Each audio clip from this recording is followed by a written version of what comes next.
يمكن انت شايف القناه دلوقتي كده، لكن هي مؤمنه 100%، وفي انتشار للقوات بطول مجرى الملاحي، ودليل ان يعني ما فيش سفينه اشتكت في يوم من الايام من انها غير مؤمنه ولا اي حاجه. احنا بمناسبه السفينه بس هنسمع اصوات، هتبقى السفن في سفينه، يعني في سفن هتفضل رايحه جايه في خلال هذا اللقاء.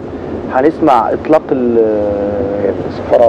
السفارات بتاعه المراكب، ودي لغه متبادله مع السفن ومع رئيس الهيئه الموجود حاليا، فيعني لما هتسمعوها حضراتكم ما تتضايقوش من الصوت بعد اذنكم.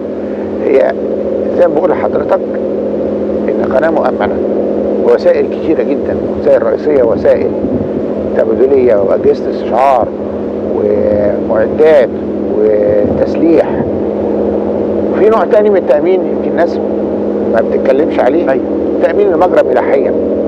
يعني العلامات الملاحيه اللي موجوده في المجرى لازم تكون في مكانها وعامله تماما. في نفس الوقت